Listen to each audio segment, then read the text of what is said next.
চট্টগ্রামের কালুরঘাট বেতার কেন্দ্র থেকে তকিয়াউর রহমান বাংলাদেশের স্বাধীনতা ঘোষণা করেছিলেন। স্বাধীনতার ঘোষক পত্র পাঠ করা আর স্বাধীনতা ঘোষণা দেওয়া কি এক কথা? জেনারেল জিয়া কি কারণে স্বাধীনতার ঘোষণা দিয়েছিলেন? তিনি কি রাজনৈতিক ব্যক্তি ছিলেন? পূর্ব বাংলা সেনাবাহিনীর সবচেয়ে বড় কর্মকর্তা ছিলেন? বাংলাদেশ তো স্বাধীন হয়েছে রাজনৈতিক অবস্থার উপর ভিত্তি করে। জেনারেল জিয়া তো তখন কোনো রাজনৈতিক ব্যক্তি ছিলেন না। 1971 সালে 17 এপ্রিল গঠিত হয় মুজিবনগর সরকার।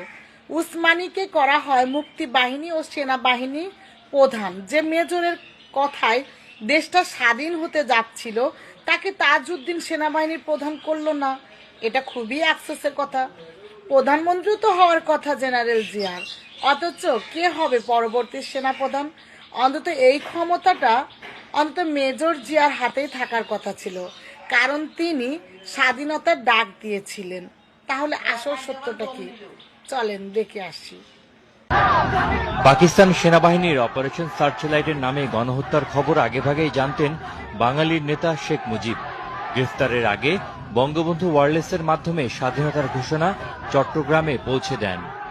এই আমার জীবনের শেষ, তাই আমি টেলিফোন করে আমি খবর দিলাম আমার বিডিআর হেডকোয়ার্টারে চট্টগ্রাম, আজ থেকে বাংলাদেশ স্বাধীন। আমার জীবনে তোমাদের সঙ্গে দেখা হতে না পারে, বাংলার ঘরে ঘরে জানিয়ে দাও, যে পর্যন্ত না 7 কোটি মানুষ স্বাধীনতা না পাবে সংগ্রাম চালিয়ে যাও, যুদ্ধ করো। বঙ্গবন্ধুর পক্ষে ভাষণটি প্রথমে চট্টগ্রাম আওয়ামী লীগ নেতা এম এ হান্নান ঘোষণা করেন, কিন্তু ভাষণটি প্রচারের দায়িত্বে থাকা বেতার কর্মীদের অনুরোধে বাঙালি সেনা কর্মকর্তা মেজর জিয়াউর রহমান বঙ্গবন্ধুর পক্ষে 27 মার্চ স্বাধীনতার ঘোষণা করেন।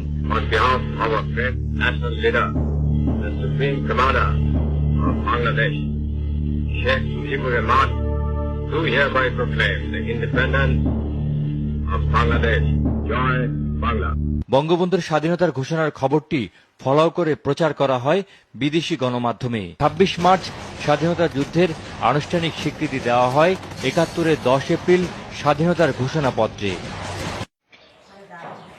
কেন বঙ্গবন্ধুর এই কথা বলার পরও মেজর জিয়া নিজেই বলেনি আমি ছিলাম স্বাধীনতার ঘোষক? বঙ্গবন্ধুর ভয়েও যদি না বলে থাকে, জিয়া তো ক্ষমতা গ্রহণের পরও বলতে পারতো বা প্রতিবাদ করতে পারতো। মেজর জিয়া স্বাধীনতার ঘোষণা দেওয়ার পরও মুক্তি বাহিনীরা মুজিবের নামে কেন স্লোগান দিয়ে ঝাঁপিয়ে পড়েছিলেন? চলেন দেখে আসি।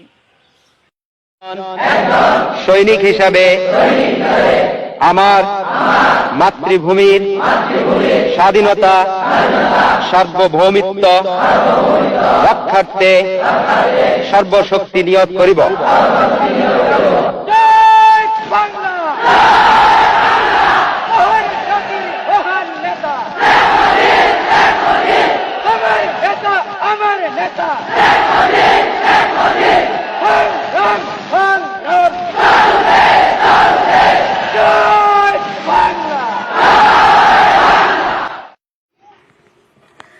আমি বলতে চাচ্ছি যে স্বাধীনতার যুদ্ধে মেজর জিয়ার অবদান ছিল না এমন কথা আমি বলতে চাচ্ছি না। আমি বোঝাতে চাচ্ছি শিষ্যকে নেতার জায়গায় মানায় না। হুমায়ুন আজাদ একটা কথা বলেছিলেন, রাজাকার চিরকালই রাজাকার, কিন্তু একবার মুক্তিযোদ্ধা মানে চিরকালই মুক্তিযোদ্ধা নয়। ঘোষণা দিয়ে ঘোষণা হওয়া যায়, কিন্তু বঙ্গবন্ধু না। একই হিসাবে সব মুক্তিযোদ্ধারা রায় স্বাধীনতার ঘোষণা 7 মার্চের ঘোষণাগুলো অনেকের কান পর্যন্ত পৌঁছায় না। কারণ কি?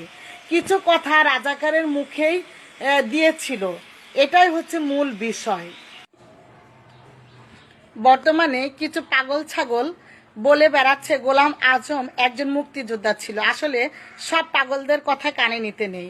৭৪-এর নির্বাচনে আওয়ামী লীগ এককভাবে নির্বাচিত হয়েছে। কয়েক মাস চলে যাওয়ার পরও মিলিটারিরা ক্ষমতা ছাড়েনি, উল্টো আওয়ামী লীগের সভাপতি বঙ্গবন্ধুকে গ্রেপ্তার করেছিল, এগুলো স্পষ্ট ইতিহাস।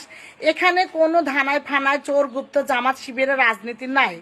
অনেকে আবার বলে বঙ্গবন্ধু পালিয়ে গিয়েছিলেন, বঙ্গবন্ধু পাকিস্তানে অথবা স্বেচ্ছায় গিয়েছিলেন। তাহলে পাকিস্তানিরা 25 মার্চে বাংলাদেশে আক্রমণ করেছিল কেন? মেজর জিয়াউর রহমান তো ঘোষণা দিয়েছিল বাংলাদেশ আক্রমণের পরে।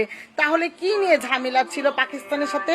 বঙ্গবন্ধু পালিয়ে গিয়েছিল বা ধরা দিয়েছিল এই কথা মুক্তিযোদ্ধারা জানতো না, বা সাধারণ মানুষের জানতো না, জানতো শুধু ব্যারিস্টার ফুয়াদ।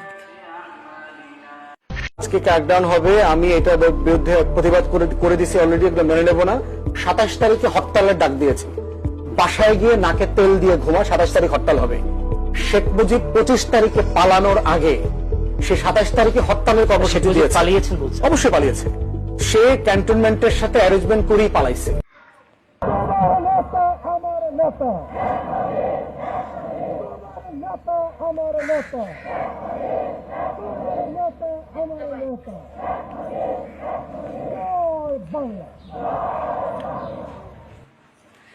জেলখানা ছিল বঙ্গবন্ধুর প্রথম বাড়িঘর। জীবনে এমন পরিস্থিতিতে বহুবার অ্যারেস্ট হয়েছেন যখন তিনি চাইলেই পালাতে পারতেন। পাকিস্তান আমলে বঙ্গবন্ধু 2 বার মন্ত্রী হয়েছিলেন, কৃষিমন্ত্রী ও শিল্পমন্ত্রী। একবার তিনি দলের জন্য মন্ত্রিত্ব ছেড়েও দিয়েছিলেন, সেই মুজিব নাকি ক্ষমতার লোভে। হ্যাঁ, বঙ্গবন্ধুর লোভ অবশ্যই ছিল, এদেশের মানুষকে গোলামি থেকে মুক্তি দেওয়ার লোভ ছিল। যারা মা বোনদের ধরে নিয়ে গিয়ে পাকিস্তানের হাতে তুলে দিত আবার নিজেরাও ধর্ষণ করত, তারাই আবার বঙ্গবন্ধুকে ক্ষমতার লোভী বলে। 1954 সালে নির্বাচনের পরও বঙ্গবন্ধুকে গ্রেপ্তার করেছিল কারা? পাকিস্তান আমলে বঙ্গবন্ধুকে প্রায় 18 বার গ্রেপ্তার করা হয়েছিল। 14 বছর প্রায় জেলেই কাটিয়েছিলেন তিনি। কেন তাকে গ্রেপ্তার করা হতো? কারা তাকে গ্রেপ্তার করত? যারা তার যৌবনটাকে জেলখানা অন্ধকারে আটকে রেখে দিয়েছিল, তাদের সাথে মুজিব পাকিস্তানে পালিয়ে গিয়েছিল। বঙ্গবন্ধু যদি বাংলাদেশের স্বাধীনতা নাই চাইতেন তাহলে তো জামাতরা বন্ধু হতেন বঙ্গবন্ধুর, কারণ জামাতেরা তো বাংলাদেশ নামে রাষ্ট্র গঠনের বিরোধিতা করেছিল। পাকিস্তানের ইতিহাসে কোনো নির্বাচিত সরকার কখনো পূর্ণ মেয়াদ শেষ করতে পারেনি। পাকিস্তান জামাত এদেশে নির্বাচন করে পূর্ণ মেয়াদ শেষ করেছে, মন্ত্রী হয়েছে, অথচ তার পিয়ারের দেশ এটা কল্পনাও করতে পারে না। কি বলবো, কিছু বেকুব তো আছে, বিভিন্ন ধরনের কথাবার্তা বলে। পাশাপাশি কয়েকদিন আগে একটা ভিডিও দেখলাম, কি বললো, কি 71 সালের 25 মার্চ বুঝলাম না। হানাদার বাহিনীর নৃশংস আক্রমণের পরপরই 27 মার্চ চট্টগ্রামের কালুরঘাট বেতার কেন্দ্র থেকে তৎকালীন মেজর এবং পরবর্তীতে রাষ্ট্রপতি জিয়াউর রহমান বাংলাদেশের স্বাধীনতা ঘোষণা করেছিলেন। এরই ধারাবাহিকতায় 21 নভেম্বর সেনাবাহিনীর সাথে নৌ ও বিমান বাহিনী সম্মিলিতভাবে পাকিস্তানি বাহিনীর বিরুদ্ধে লড়াই শুরু করে। এই কারণেই 21 নভেম্বরকে মুক্তিযুদ্ধের একটা মাইল ফলক হিসেবে গৌরবের সাথে পালন করা হয়। মানে স্বাধীনতা দেওয়া আজকে সেই 21 নভেম্বর। বুঝিনি লোকটা কি বলতে চেয়েছেন। আপনারা বুঝে থাকলে অবশ্যই কমেন্টস করে জানাবেন। 27 মার্চের ঘোষণা ধারাবাহিকতা, 21 নভেম্বর নাকি সেনাবাহিনীর যুদ্ধ শুরু করেছে? এর আগে উসমানী, খালেদ জিয়া ওনারা কি যুদ্ধ চালিয়ে যাননি? এই বক্তব্যের মাধ্যমে কি আবল তাবল বললো, আমি কিছুই বুঝলাম না। আপনারা যদি বুঝে থাকেন, আমি কমেন্ট সেকশনে পুরো বক্তব্যটা দিয়ে দিলাম, আপনারা অবশ্যই দেখবেন, কমেন্টস করবেন। আর বিজয়ের মাসে সকলকে জানাই বিজয় দিবসের শুভেচ্ছা। জয় বাংলা, জয় বঙ্গবন্ধু। বাংলাদেশের রাষ্ট্রের স্থপতি ও জাতীয় ইতিহাসের শ্রেষ্ঠ সন্তান মরহুম শেখ মুজিবুর রহমানের প্রতি শ্রদ্ধা নিবেদন করছি। স্বাধীনতার স্থপতি প্রেসিডেন্ট মরহুম শেখ মুজিবুর রহমান